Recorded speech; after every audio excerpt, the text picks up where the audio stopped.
Hello दोस्तों, welcome to Hindi code class.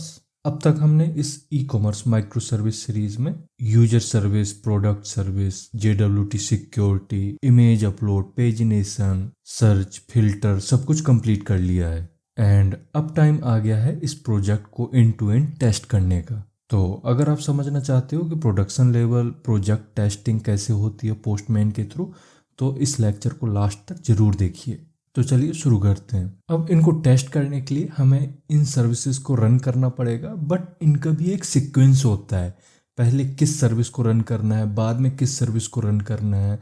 तो यहाँ पे एक रूल समझिए कि अपने कोर सर्विसेज को रन करने से पहले आपको इंफ्रा सर्विसेज को रन करना पड़ता है, जैसे यूरेका सर्वर, डॉकर, काफका, जिपकिन। इन चीज़ों को स्टार्ट करना पड़ता है। उसके बाद आप रन करोगे अपने कोर सर्विसेज को, जैसे user service, product service, payment, notification. बाद में इनको रन करोगे। तो सबसे पहले हम डॉकर को स्टार्ट कर लेते हैं, जिसके लिए हम यूज कर रहे हैं डॉकर डेस्कटॉप, क्योंकि हम यूज कर रहे हैं window machine. And window machine में आपको डॉकर डेस्कटॉप की ज़रूरत पड़ती है डॉकर को स्टार्ट करने के लिए। तो चलते हैं हम डेस्कटॉप में। एंड ये रहा डॉकर डेस्कटॉप, इसको ओपन कर लीजिए। ये स्टार्ट हो रहा है, बस 1 या 2 मिनट के बाद ये आपका स्टार्ट हो जाएगा। थोड़ा सा टाइम लेता है ये स्टार्ट होने में। और ये आपका स्टार्ट हो गया। यहाँ पे आप स्टेटस चेक कर सकते हो अपने डॉकर का। ठीक है, अब नेक्स्ट काम क्या करना है। अब हम जाएंगे अपने प्रोजेक्ट में एंड इधर आपको रन करना है काफका को। तो काफका को रन करने के लिए आप इस प्रोजेक्ट को ओपन करिए, इसमें राइट क्लिक करिए, then show in. And show in में मिलेगा आपको सिस्टम एक्सप्लोरर, तो इसमें क्लिक करिए। तो ये आपका काफका इंफ्रा, जहाँ पे भी ये प्रोजेक्ट बना है, मतलब जहाँ पे भी ये फोल्डर पड़ा है, वो लोकेशन ओपन हो जाएगी। अब इसी लोकेशन में आपको इसको ओपन करना है। अब इसी फोल्डर के अंदर पड़ी है डॉकर कंपोज फाइल, तो उसको देख लेते हैं। अब हमें यहाँ पे ओपन करना पड़ेगा CMD। तो आपको ध्यान देना है, आपको लोकेशन में जाके ही जहाँ पे ये आपका डॉकर कंपोज फाइल पड़ा है, वहाँ पे ही आपको CMD ओपन करना है। तो यहाँ पे CMD ओपन करते हैं। तो ये आ गई लोकेशन आपके काफका इंफ्रा फोल्डर की। इसके बाद आपको लिखनी है आप कमांड। इधर लिखिए डॉकर कंपोज अब -d। ठीक, और जैसे आप एंटर करते हो तो ये आपका स्टार्टेड यहाँ पे आ जाएगा। इसका मतलब है कि आपका काफका स्टार्ट हो चुका है। तो आपने यहाँ पे 2 काम कंप्लीट कर लिए। एक तो डॉकर को स्टार्ट कर लिया। डॉकर के स्टार्ट होने के बाद आपने काफका सर्वर को स्टार्ट कर लिया, क्योंकि डॉकर के थ्रू ही आप काफका को स्टार्ट कर रहे हो। अब हम यूरेका सर्वर को भी स्टार्ट कर लेते हैं। तो आते हैं इसी प्रोजेक्ट में एंड ये रहा आपका यूरेका सर्वर, जिसको सुरेका कर रखा है, कोई प्रॉब्लम नहीं है उससे। इसको ओपन करिए एंड यहाँ पे main/java में जाएंगे। इधर आपको मेन फाइल मिलेगी, मतलब जावा फाइल। इसको ओपन कर लीजिए। अब इसी में करना है आपको right click, run as spring boot app. And यहाँ कंसोल में देखोगे तो आपको लॉग दिखेंगे। इसको थोड़ा सा ऊपर करते हैं जिससे कि क्लियर लॉग दिखें आपको। अब यहाँ पे इसके लॉग चेक कर लीजिए। इधर आपको मिल जाएगा लिखा हुआ स्टार्टेड सुरेका सर्वर ऐप। ठीक है, इसका मतलब है कि आपका जो यूरेका सर्वर था वो स्टार्ट हो गया है। अब आपको क्या करना है, हमारे पास एक जिपकिन सर्वर भी है, उसको स्टार्ट कर लेते हैं। तो उसके लिए हमें जाना पड़ेगा उस लोकेशन में जहाँ पे जिपकिन सर्वर की जार पड़ी हुई है। तो जब हमने डाउनलोड करी थी तो वो डाउनलोड फोल्डर में ही पड़ी होगी। हम एक बार चेक कर लेते हैं। डाउनलोड, एंड ये रही वो जिपकिन जार, मतलब जिपकिन सर्वर जार। तो इसको ऐसे ओपन नहीं कर सकते, मतलब ऐसे रन नहीं कर सकते। इसके लिए भी हमें CMD का यूज करना पड़ेगा। तो यहाँ पे डालेंगे हम CMD एंड इधर कमांड डालिए java-jar। इसके बाद देना होता है आपको फाइल का नाम। तो हम फाइल का नाम यहाँ से कॉपी कर लेते हैं एंड इसी को यहाँ पे कर देते हैं पेस्ट। स्पेस डालिए, इसके बाद इसको पेस्ट, देन इसके बाद लगाइए .jar। अब ये आपका जिपकिन भी यहाँ पे स्टार्ट हो रहा है एंड ये स्टार्ट हो गया। क्योंकि यहाँ पे आप देखोगे तो आपके पास एक URL आ जाएगा जिसके थ्रू आप जिपकिन UI को ओपन कर सकते हो। तो अभी आप अगर ओपन करोगे तो उसमें अभी कुछ नहीं दिखेगा, क्योंकि UI में लॉक्स तभी बनते हैं जब कोई सर्विस हिट होती है, मतलब किसी सर्विस की कोई रिक्वेस्ट हिट करते हो तब जाके वहाँ पे लॉक्स बनते हैं।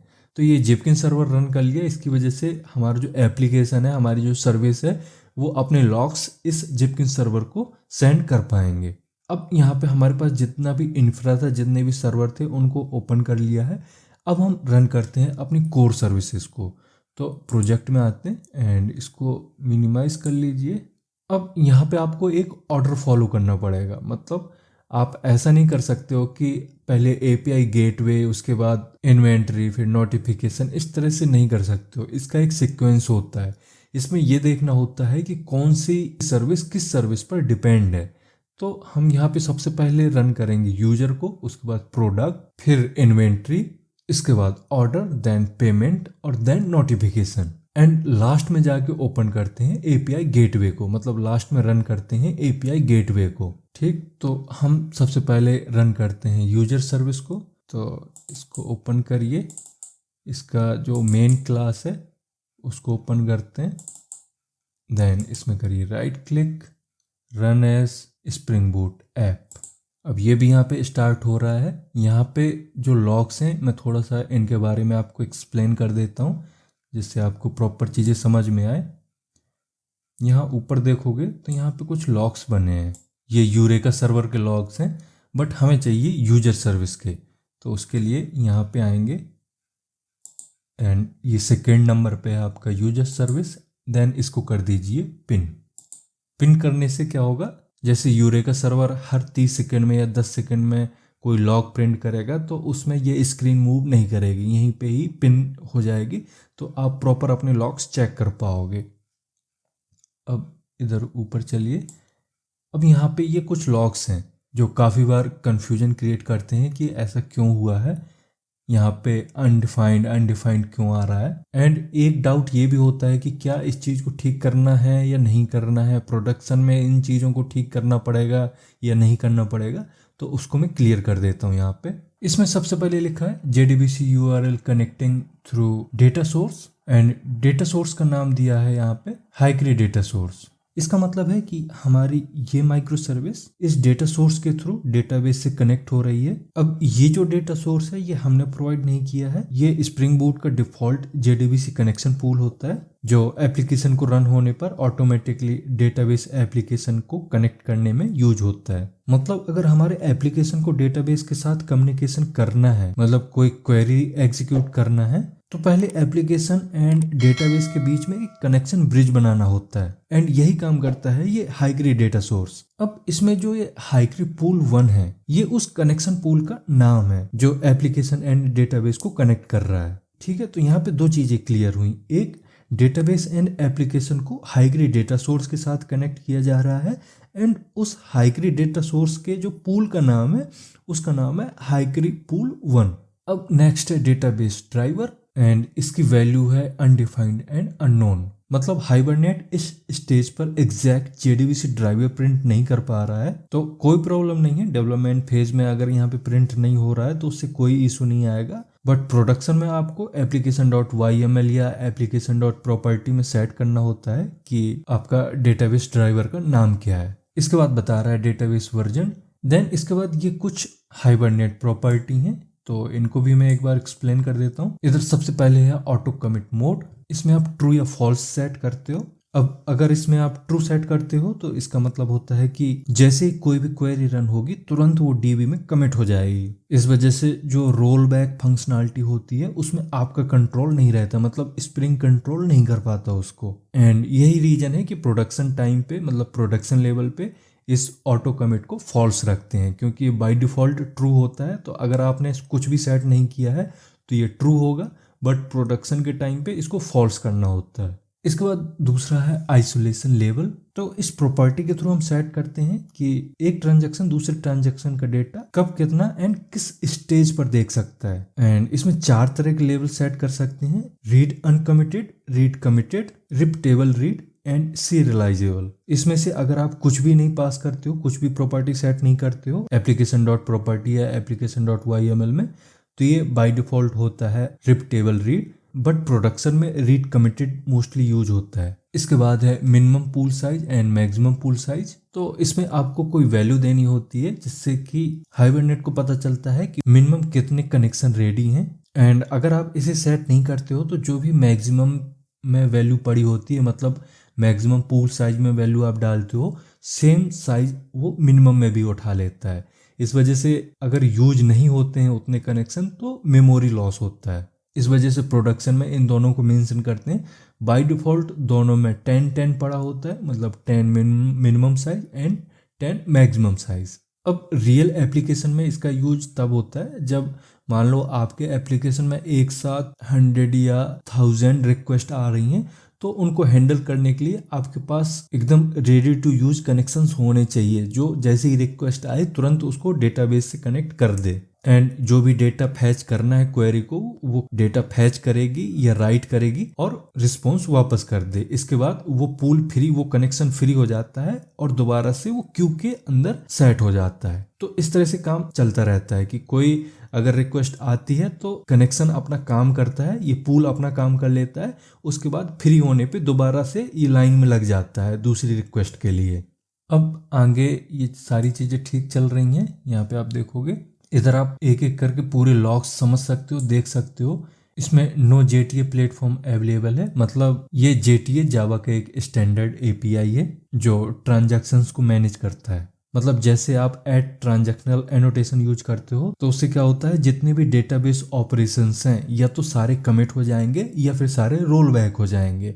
ऐसा नहीं होता है कि कुछ कमिट हो गए और कुछ फेल हो गए। अगर एक भी उसमें से ऑपरेशन फेल होता है तो पूरे के पूरे जो भी ऑपरेशंस हैं डेटाबेस के साथ, चाहे वो अलग अलग टेबल में हो या एक ही टेबल में हो, सारा का सारा रोल बैक हो जाता है। मतलब उसका प्रोसेस एक सिंगल ट्रांजैक्शन में होता है। तो इसी चीज को हैंडल करता है JTA। बट JTA हर जगह यूज नहीं होता, क्योंकि अगर हम ट्रांजैक्शनल की बात करें, ट्रांजैक्शनल की, तो उसको हैंडल करता है data source transaction manager. But जहाँ पर multiple database and multiple data source होते हैं उधर JTA काम करता है। इस वजह से यहाँ पे आ रहा है नो JTA प्लेटफॉर्म अवेलेबल। इसके बाद यहाँ और भी लॉग्स हैं, इनको भी आप चेक कर सकते हो। इसके बाद है ग्लोबल ऑथेंटिकेशन मैनेजर। इसमें आप देखोगे तो इधर एक पासवर्ड जनरेट होता है, ये रहा। तो ये पासवर्ड केवल डेवलपमेंट के लिए ही यूज हो सकता है, प्रोडक्शन के लिए यूज नहीं करते हैं। इस तरह से ये सारी वार्निंग है, मतलब सारे लॉक्स हैं, वार्निंग नहीं है। ये हो गया। अब हमें दूसरी सर्विस रन करनी है, प्रोडक्ट। तो इसको बंद करते हैं यहाँ से एंड प्रोडक्ट ओपन करते हैं। इधर main/java, इसमें मेन क्लास ओपन करिए and right click, run as application, मतलब स्प्रिंग बूट ऐप। अब इसके लॉग चेक करने के लिए हम फिर से यहाँ देखेंगे इसके लॉग बन रहे हैं या नहीं। तो ये है तीसरे नंबर में प्रोडक्ट सर्विस, इसको ओपन कर लीजिए। ये कौन सी सर्विस है, प्रोडक्ट है, हाँ ये प्रोडक्ट सर्विस है। अब इसमें वही लॉग्स यहाँ पे भी क्रिएट हो रहे हैं जो मैंने आपको क्लियर समझा दिए हैं। एंड इधर नीचे देखोगे तो ये भी स्टार्ट हो चुकी है service, started product service application. इसके बाद ओपन करिए इन्वेंट्री को, तो इसको भी यहाँ से क्लोज कर देते हैं, क्लोज नहीं मतलब मिनिमाइज करते हैं। इसके बाद चलते हैं इन्वेंट्री में, इधर main/java, देन आपको मेन क्लास ओपन करनी है एंड राइट क्लिक करना है, run as spring boot app. And इसी भी चेक कर लीजिए कोई एरर आई है या फिर सक्सेसफुली स्टार्ट हो गई है। ये हो गई है स्टार्टेड इन्वेंट्री सर्विस एप्लीकेशन। इसमें भी अभी कोई एरर नहीं आया है, अच्छी बात है। इसके बाद हम चलते हैं नेक्स्ट सर्विस में। नेक्स्ट सर्विस कौन सी है, नोटिफिकेशन। बट नोटिफिकेशन को अभी स्टार्ट नहीं कर सकते, उससे पहले हमें ऑर्डर एंड पेमेंट स्टार्ट करनी पड़ेगी। पहले हम ऑर्डर स्टार्ट करेंगे, इसमें जाएंगे हम मेन क्लास में, इसमें भी राइट क्लिक करिए, run as spring boot app. और यहाँ पे देखोगे यहाँ पे ऑर्डर सर्विस भी मिल जाएगा, इसको ओपन कर लीजिए एंड ये भी स्टार्ट हो चुकी है। अब हमें स्टार्ट करना है पेमेंट को, तो यहाँ पे पेमेंट ओपन करिए, मेन क्लास ओपन कर लेते हैं इसमें एंड इसमें फिर से right click, run as spring boot app. ये रही पेमेंट सर्विस, इसको ओपन कर लीजिए और यहाँ पे ये भी ओपन हो गई है। यहाँ लॉग चेक कर सकते हो आप, स्टार्टेड पेमेंट सर्विस एप्लीकेशन। इसके बाद आपको स्टार्ट करना है नोटिफिकेशन। तो नोटिफिकेशन ये रही, इसको ओपन करिए and right click, run as spring boot app. And notification service का लॉग भी यहाँ पे निकाल लेते हैं। ये रहा लास्ट में नोटिफिकेशन सर्विस एंड इसे चेक करेंगे तो ये भी यहाँ पे स्टार्ट हो गई होगी, स्टार्टेड नोटिफिकेशन सर्विस एप्लीकेशन। अब इसे भी मिनिमाइज कर दीजिए। अब हमारा लास्ट में बचा है एपीआई गेटवे। तो इसको ओपन करने के लिए वैसे ही तरीका इसका भी है। यहाँ पे आपको main/java में जाना है एंड इधर आपको मिलेगा मेन क्लास, इसको ओपन कर लेना है एंड राइट क्लिक करिए, run as spring boot app. अब इसके लॉग भी चेक कर लेते हैं। तो यहाँ पे भी आपको मिल जाएगा स्टार्टेड एपीआई गेटवे एप्लीकेशन। मतलब हमारी सारी एप्लीकेशन यहाँ पे सक्सेसफुली रन हो रही हैं, कोई प्रॉब्लम नहीं है। थोड़ी बहुत जो चेंजेस हुए हैं मैं आपको गिटहब में पूरा कोड दे दूंगा, तो आप उससे अपना कोड एक बार चेक कर सकते हो एंड देख सकते हो कि आपने जो कोड लिखा है वो करेक्ट है या नहीं है। अब आपको यहाँ पे एक चीज ध्यान देना है कि जितनी भी ये सारी सर्विस हैं जो अभी हमने रन की हैं, ये अलग अलग पोर्ट पे चल रही हैं, बट हमने यहाँ पे एपीआई गेटवे इसलिए बनाया था कि सारी सर्विस इस गेटवे के थ्रू एंटर करें। मतलब बेस यूआरएल जो होगा वो http://8080 ही होगा, क्योंकि ये जो एपीआई गेटवे है वो 8080 पर ही रन हो रही है। हमें सारी सर्विस के लिए अलग अलग पोर्ट सेट करने की ज़रूरत नहीं पड़ेगी। तो अब एपीआई हिट करने के लिए हमें जाना पड़ेगा अपने पोस्टमैन में। तो यहाँ पे पोस्टमैन ओपन कर लेते हैं। ये रहा पोस्टमैन, इसको ओपन करिए। अब ये पोस्टमैन न्यू वर्जन दे रहा है, इसको अभी हमें यूज नहीं करना है। अब यहाँ पे मैंने सारी चीज़ें पहले ही सेट कर रखी हैं। मतलब आपको क्या करना होता है पोस्टमैन में टेस्टिंग करने के लिए, सबसे पहले तो आपको लॉगिन कर लेना है। लॉगिन करने के लिए आप जाओगे इधर वर्क स्पेस में, यहाँ पे आपको लॉगिन करने के लिए ऑप्शन मिलेगा। उसमें आप जैसे ही क्लिक करोगे तो आपका ब्राउज़र में एक पेज खुलेगा जो पोस्टमैन का ही पेज होगा। उसमें आप लॉगिन क्रेडेंशियल फिल करते हो, देन आप लॉगिन होके इधर आते हो। अब यहाँ पे आपको दो चीज़ें सेट करनी होती हैं। सबसे पहले तो आप सेट करोगे इन्वायरमेंट, और इन्वायरमेंट का नाम देना है आपको लोकल ई कॉमर्स। ठीक, जैसे आप उसको क्रिएट करते हो तो यहाँ पे पहले नो इन्वायरमेंट लिखा हुआ होगा, उसके बाद एक इन्वायरमेंट आपको शो होने लग जाएगा, उसको सेलेक्ट कर देना है। तो यहाँ पे आपका ये लोकल इन्वायरमेंट मतलब लोकल ई कॉमर्स शो होना चाहिए। अब दूसरा काम करना है, आपको कलेक्शन सेट करने हैं। तो आप एक कलेक्शन बनाओगे। यहाँ पे जो मैंने कलेक्शन बनाया है वो ई कॉमर्स माइक्रो सर्विस एपीआई के नाम से बनाया हुआ है। इस तरह से आपको बना लेना है। एंड इसमें जब आप यहाँ पे क्लिक करोगे तो आपको ऐड रिक्वेस्ट करने का एक ऑप्शन मिलेगा। तो ऐड रिक्वेस्ट करके आपको सारी एपीआई यहाँ पे सेट कर लेनी है। अब ये जो एपीआई हिट करोगे एक सीक्वेंस में हिट करोगे, मतलब पहले आप रजिस्टर के लिए एपीआई हिट करोगे, इसके बाद लॉगिन के लिए, उसके बाद जो सिक्योर्ड एपीआई हैं उनको हिट करोगे। तो मैं पहले आपको रजिस्टर ओपन करके दिखाता हूँ। जैसे हम इस पर क्लिक करते हैं तो यहाँ पे आपको अपना यूआरएल सेट करना पड़ता है। अब इधर बेस यूआरएल आ रहा है। बेस यूआरएल इस वजह से आ रहा है क्योंकि हमने बेस यूआरएल सेट कर रखा है इन्वायरमेंट में। तो जैसे कर्ली ब्रेसेस लगाते हो तो बेस यूआरएल शो होने लग जाएगा। इसके बाद अपनी इन पॉइंट डाल दीजिए, एपीआई का इन पॉइंट है ये। एंड ये जो मेथड हम यूज करेंगे ये पोस्ट मेथड यहाँ पे यूज करेंगे। ठीक, तो इधर से आपको पोस्ट सेट कर लेना है और बॉडी में ये जेसन ऐड कर देना है। इसके बाद आपको हिट करना है, बट हिट करने से पहले एक चीज़ और कंफर्म कर लेना। आप हेडर में जाओगे तो इधर आपको कंटेंट टाइप चेक करना है। अगर ऐड नहीं है यहाँ पे तो की एंड वैल्यू आपको कंटेंट टाइप के लिए ऐड कर देनी है।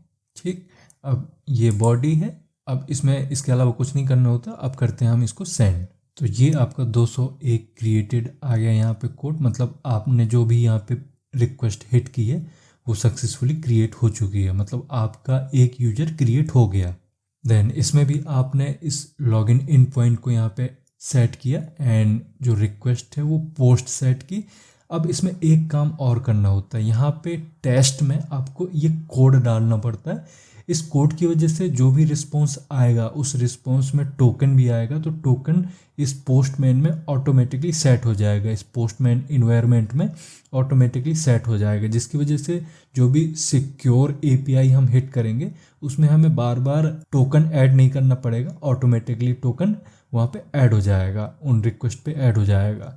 तो ये कोड आपको नोट कर लेना है कहीं पे, एंड जब भी आप लॉगिन रिक्वेस्ट हिट करो तो यहाँ टेस्ट के अंदर इसको सेट कर देना है। अब यहाँ बॉडी में मैं आपको दिखा दूँ, तो जो हमने अभी यूजर क्रिएट किया है उसमें ईमेल आईडी ये थी एंड पासवर्ड ये था, ठीक है।